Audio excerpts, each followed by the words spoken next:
வணக்கம் and welcome to அம்மா சமையல் கட்டு. இன்றைக்கி அம்மா சமையல் கட்டு சேனலில் நம்ம என்ன ரெசிபி பார்க்க போகிறோன்னா பேபி பொட்டேட்டோ ரோஸ்ட். இதுதான் நம்ம இன்றைக்கி பார்க்க போகிறோம். வாங்க எப்படி செய்யலான்னு பார்க்கலாம். இதுக்கு ஃபஸ்ட்டு நம்ம ட்ரை ரோஸ்ட் பண்ணுறதுக்கு தனியா 1 டேபிள் ஸ்பூன் எடுத்துக்கலாம், உளுந்து 1 டேபிள் ஸ்பூன், ஜீரகம் 1 டீஸ்பூன், சோம்பு 1 டீஸ்பூன், கடுகு 1/2 டீஸ்பூன், வெந்தயம் 1/4 டீஸ்பூன். இப்போ இது எல்லாத்தையும் நம்ம ஒரு கடாயில் போட்டு ட்ரை ரோஸ்ட் பண்ணிக்கலாம். இது பார்த்திங்கன்னா நல்லா வாசம் வரணும். நம்ம வறுக்கிற அந்த எல்லா பொருட்களுமே நல்லா வாசம் வர அளவுக்கு நம்ம நல்லா வறுத்து எடுத்துக்கணும். அவ்வளோதான். இது இப்போ நல்லா வறுப்பட்டுடுச்சு. இதை மிக்சியில் போட்டு நம்ம பவுடர் பண்ணி எடுத்து வச்சுக்கலாம். இப்போ இந்த ரெசிபி செய்கிறதுக்கு நான் 1/2 கிலோ பேபி உருளைக்கிழங்கு எடுத்து வச்சுருக்கேன். நல்லா வேக வச்சு தோலை உரித்து நான் தனியாக எடுத்து வச்சுருக்கேன். இப்போது ஒரு கடாயில் 2 டேபிள் ஸ்பூன் அளவுக்கு நான் கடலெண்ணெய் ஊற்றிருக்கேன்.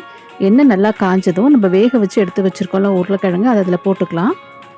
இந்த உருளைக்கிழங்கு பார்த்திங்கன்னா நம்ம 5லேருந்து 10 நிமிஷம் வரைக்கும் எண்ணெயிலே ஃபஸ்ட்டு ரோஸ்ட் பண்ணி எடுத்துக்க போகிறோம்.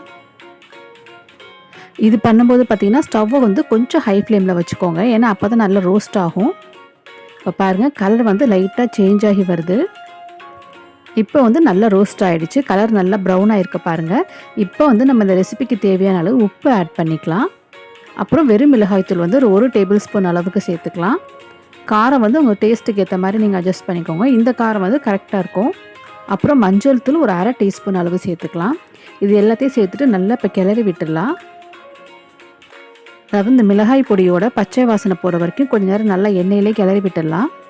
இந்த மாதிரி பண்ணுறதால உருளைக்கிழங்கு உள்ளேயும் கொஞ்சம் காரம் இறங்கும். இந்த ரெசிபி பார்த்திங்கன்னா சாம்பார் சாதம், ரசம் சாதம், தயிர் சாதம் இதோடு வச்சு சாப்பிட்றதுக்கு சூப்பரான ஒரு சைட் டிஷ். அது மட்டும் இல்லாமல் நம்ம நார்மலாக பண்ணுற உருளைக்கிழங்கு வறுவலோட இது வந்து டேஸ்ட்டு கொஞ்சம் வித்தியாசமாக இருக்கும். அதனால் குழந்தைங்களும் பார்த்திங்கன்னா ரொம்ப விரும்பி இது சாப்பிடுவாங்க. அவ்வளோதான், மிளகாய் பொடியோட பச்சை வாசனை போயிடுச்சு. இந்த ஸ்டேஜில் வந்து நம்ம வறுத்து அரைச்சோம்ல அந்த பொடியை வந்து இப்போ நம்ம அதில் சேர்த்துக்கலாம். அந்த பொடியை சேர்த்துட்டு இப்போ நல்லா கிளறி விடணும். இப்போ இந்த பொடி சேர்த்ததுக்கப்புறம் 2 நிமிஷம் போல் இது நல்லா எண்ணெயிலே கிளறி விடுங்க.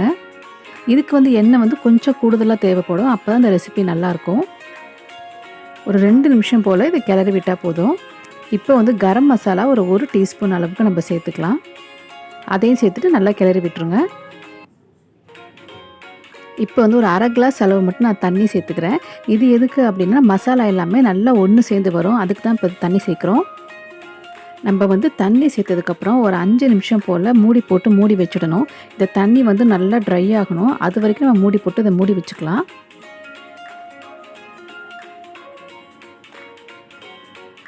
இப்போ பாருங்கள், மூடியாச்சு. ஒரு 5 நிமிஷத்துக்கு அப்புறம் இப்படி தான் இருக்குது. நல்லா தண்ணி எல்லாம் சுண்டிடுச்சு. இப்போ தண்ணி ஃபுல்லாக ட்ரை ஆனதுக்கப்புறம் அதை ஹை ஃப்ளேமில் வச்சு ஒரே 1 நிமிஷம் மட்டும் அதை நல்லா கிளறி விடுங்க. ஸோ இப்போ அது நல்லா ரோஸ்ட் ஆகி வரும்.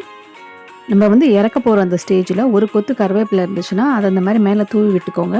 ஸோ ஃப்ளேவர் வந்து ரொம்ப நல்லாயிருக்கும். அவ்வளோதான், ரெடி ஆகிடுச்சு. நான் ஸ்டவ் ஆஃப் பண்ணிட்டேன். இங்கே பாருங்கள், உருளைக்கிழங்கு ரோஸ்ட் ரொம்ப சூப்பராக ரெடி ஆகிடுச்சு. கண்டிப்பாக இது மாதிரி ஒரு வாட்டி எல்லாம் ட்ரை பண்ணி பாருங்கள். இந்த ரெசிபி உங்களுக்கு பிடிச்சிருந்துச்சுன்னா அம்மா சமையல் கட்டு சேனலை சப்ஸ்கிரைப் பண்ண மறந்துடாதீங்க. இந்த ரெசிபிக்கு ஒரு லைக் கொடுங்க, ஷேர் பண்ணுங்கள். தேங்க்யூ.